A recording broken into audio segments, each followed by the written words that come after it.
Hello chess friends and welcome to Azarov's chess channel and welcome to our Garry Kasparov saga. So in this series we're following Garry Kasparov's life and his chess career from the year 1981 until 2000, and we're continuing now again with a great game from the 1982 Interzonal tournament in Moscow. This will be now our last game from the 1982 Interzonal tournament, and then we'll move up to the candidates tournament in 1983 in which Garry Kasparov played even tougher opponents.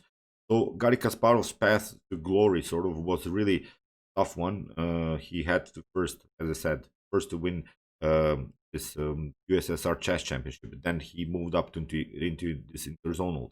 Then he had to play the candidates tournament, and then he of course faced the shark Anatoly Karpov. So you see his progress was obvious through the years. Although we have seen now many inaccuracies, many even blunders by Garry Kasparov, but I think improved every year, and that's why his progress was really incredible. In 1985, as we said, he became the world's youngest world champion in chess at the age of 22 years only. So let's check out now the last game from the Interzonal tournament.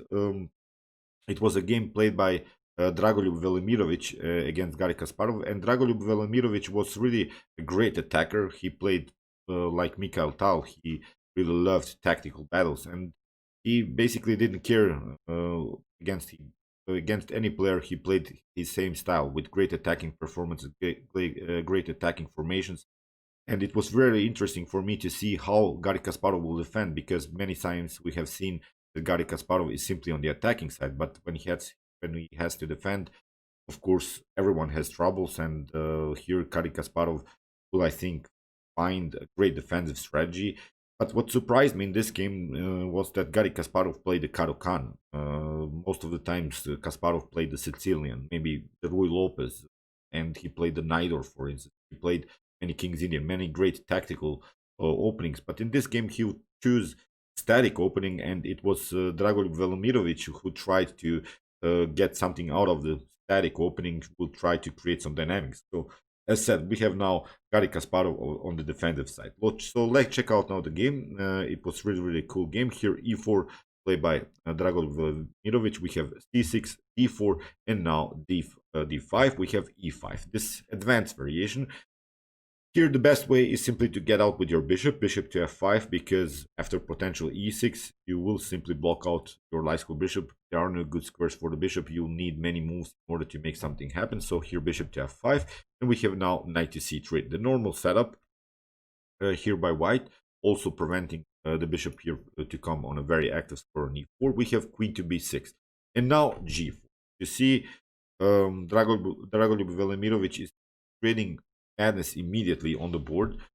This is a common line to chase the bishop of the light square bishop of blacks, but in some occasions, in normal lines of the Caro Kann, you'll see that the bishop will move to g6, then we'll try something like h4, h5, bishop to d3, and similar ideas. So, but in this game, if you try bishop to g6 immediately, then you see h4 will come, and I'm not seeing good ways where to go with your bishops. You see, if you try h5, we'll simply move up, and then we'll play bishop to d3, f4, f5. We'll really create some madness here on the king side. So that's why here in the game, after the move g4, Garry Kasparov retreated with the bishop to d7. We have now knight to a4, attacking the queen, queen to c7, and now knight to c5. Here Garry Kasparov plays e6. He's challenging the knight, of course, on c5, which is now a very active knight. And he's basically forcing now Velimirović to give up his active piece for a passive bishop here on d7. But still, this is common theory. After knight to d7, white is continuing the game with the bishop pair. That's a great thing. And our main goal now is to crack the position around the square f5. So bishop to d3, f4, f5 is the main goal of white here. So in the game, f4 played immediately by Velimirović. We have c5. So you see, we have now similar pawn structure like in the maybe French defense. If you French defense player, you know what I'm talking about. Most of the times in the common static setup of the French defense, black will try the queenside attack with the potential c5 move. White is trying to coordinate the attack with f4, f5. But the good thing for black, at least in this position, is that you don't have anymore the weak the light square bishop. In some occasion of the French defense, you can see that the light square bishop of blacks is simply a bad piece. It cannot get out in this block pawn structure here. So that's why so far Garry Kasparov got rid of one bad piece and continues now with an active bishop here on this dark square diagonal. So here c5, immediately challenging white center. c3, we have knight to e7.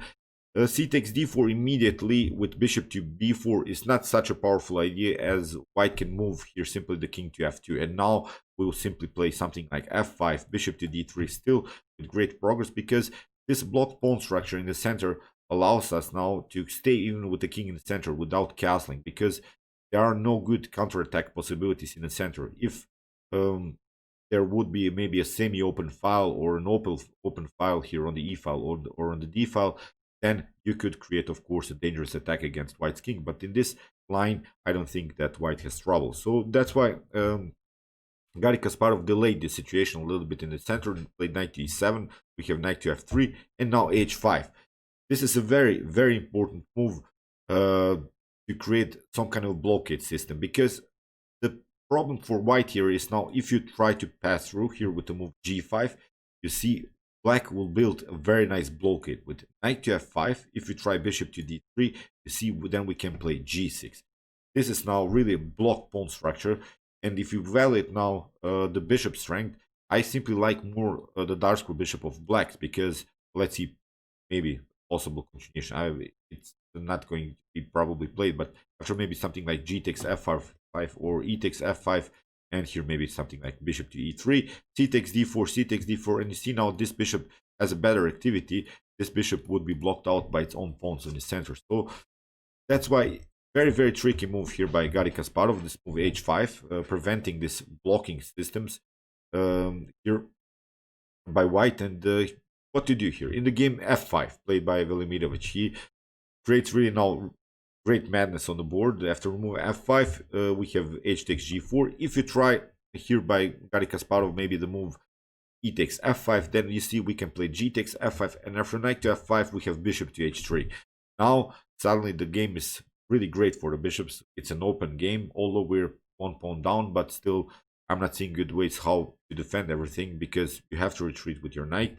Now, knight to g5 with kingside castling is also a possibility, simply creating an attack on the weak f7 pawn. You cannot make an f6 move, then the knight will come very active for an e6.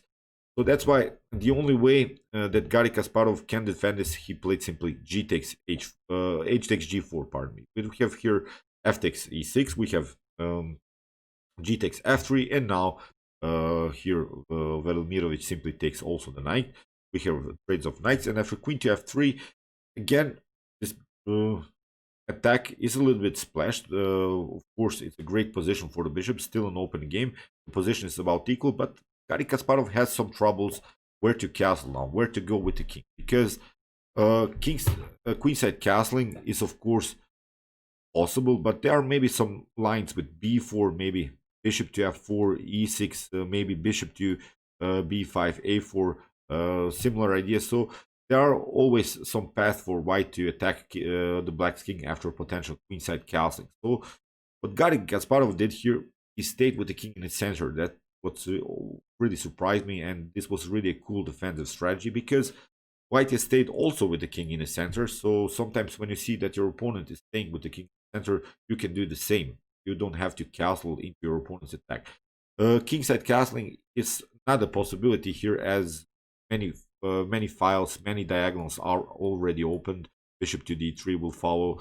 You wouldn't have so many great defensive pieces. You see, you still need to make at least 3 more moves. You have to move the knight somewhere, you have to move the bishop then somewhere, and then you can castle. Meanwhile, probably white will coordinate the attack better and will activate the pieces better and create an attacking formation. So, as said, I really stopped here a little bit when I analyzed the game. That was a critical moment for me to see where Garry Kasparov will castle here. After the move queen to f3, simply c takes d4 was played, and now c takes d4, knight to c6. Very nice move to liberate also the diagonal for the queen, but also preventing some bishop to h3 ideas. If this bishop comes to h3, then it's a bad position for black. Then I think something like bishop to d2, maybe castling, or rook to e1 would be a possibility with e6 pawn breakthrough. So the main idea is not allowing this bishop, the light square bishop, that's the main strength of whites now, to get into the game. So we have bishop to e3, bishop to b4, king to f2. Again, a similar idea, but it's now a better choice for Garry Kasparov to attack the king, because now there are now not so many pawns in front of the king on f2. So this king could be vulnerable to black's attack. So rook to h4, a very important move. We are also maybe searching for ideas to trade off the queens, maybe here on g4, but maybe even to cement our rook on a very nice square here on e4, because the rook would be protected by the pawn on d5. Very, very nice move here by Garry Kasparov. And now rook to d1. We have rook to c8, and now rook to g1, and now rook to h2. So Garry Kasparov accepts this challenge. He says, okay, you gave up another pawn. We'll see now how you're going to attack me. Castling was, of course, not a possibility for both sides. This is really now a wild game. Here, after the move rook to h2, rook to g2 was played, and here Garry Kasparov simply takes. Maybe king to g3, instead of this idea to play rook to g2, was even better for Velimirović, because you have to retreat now with the rook. Where to go? If you go back, you see, I think now after bishop to d3 and bishop to f5, white will try finally a way into the game, because we can also maybe try a bishop to g2 and then rook to h1, simply competing here with the rook on the h file. I think this idea, king to g3, was simply better here for white. I think that Garry Kasparov would have troubles in this position. So here, after the move rook takes g2 and king to g2, it's again a more simplified line now for black. Black would love now to trade off even more pieces to go maybe into an endgame with the distant pawn here. If this game, without the minor pieces, without the queens, without the rooks, goes into an endgame, black has a winning game. But so far, it's far away from an endgame. Here, knight to d8 was played. Very important move to create here a really compact position, a glued together position with the knight to e6. Great defensive move here by Garry Kasparov. Bishop to d3, and now knight to e6. We have rook to f1. Now you see the target is clear. It's a weak pawn on f7. We have a6, queen to h5, and now g6. Tactical threats are not possible here immediately. I think we can escape simply rook to king to c7, king to b8 would be a path to escape from white's attacks. So after the move queen to g6, queen to h8 was played, and now Garry Kasparov simply protects with the knight. You see how important it was to maneuver the knight here. Knight to f8, we have king to g3, and now bishop to e7. Queen to g8. This was maybe not the best of moves. Here, bishop to d2, simply trying to maneuver the bishop and really block this rook here, that the rook cannot go into the game. But now, again, you see the clear target is again this weak f7 pawn. But still, maybe with queen to e6, this is protectable here for black. But in the game, Velimirović tried queen to g8, and it gives now Garry Kasparov the opportunity to simplify the position a little bit, and here queen to e6. The idea is, as I said, to create really this compact position. First of all, this f7 is protected, but now after queen to h8, we have a great move f5. We can create now really a healthy pawn structure in front of the king. Finally, you see the knight is protecting the g8, g6 pawn. The g6 pawn is protecting the f5 pawn. You cannot take en passant. That's the problem. Your bishop on e3 is hanging, and so far this f5 move, again, a great defensive move here by Garry Kasparov. Queen to h3 was played, and now queen to f7. We have queen to h1, and now knight to e6. Again, maneuvering the knight, but we have now a different position where we have created two connected pass pawns. So this is very important what Garry Kasparov has done here. We have queen to d5. Okay, we have lost the pawn, but now we have rook to d8. And now comes really the critical moment of the game. Here, Velimirović makes the decisive mistake. He plays queen to h1. He tries again an attack through the h file. A better idea was simply to stay here with the queen on c4. So now our main goal would be probably to play something like d5. Well, if you take knight takes d4, that was probably was what Velimirović was scared about, this move knight to d4. But then you have rook to h1. It's a great move because after queen to c4, bishop to c4, you see now suddenly black is really on the defensive side. We have the serious threat to play rook to h8. We have b5, maybe rook to h8. You see after trades of rooks, I think this is simply a draw position because you can maybe go knight to c6, but we'll simply move our king here, and maybe bishop to c7. We'll simply grab this pawn. After something like maybe bishop to e5, we simply grab this pawn, and I think this game would be simply a draw. But in the game, queen to h1 gives now Garry Kasparov the opportunity. He simply takes knight takes d4. We have queen to h8, not a problem. We can cover again with the bishop. You see how Garry Kasparov is simply defending. He's like a hedgehog. He's really gets his pieces to, really in front of the king. It's really incredible how he defended this position in such an open position with the bishop pair on the board. He never allowed Velimirović to attack him somehow. After the move bishop to f8, we have bishop to g5, and now rook to c8, trying to finally get the rook into the game. We have e6, and now knight takes e6, rook to e1, attacking the knight, also with some threats maybe to play bishop to 4, and now king to d7. Very, very brave choice by Garry Kasparov to move the king towards the d file.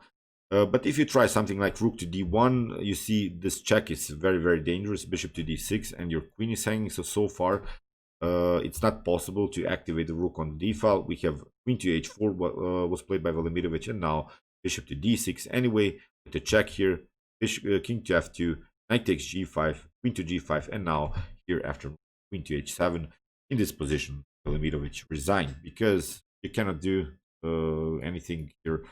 Queen to h2 is the serious threat. So as I said, we have these two connected pass pawns. The main goal here now is to trade off the pieces. So game over. So great game again by Garry Kasparov. Great defense. We have seen he was really under pressure here.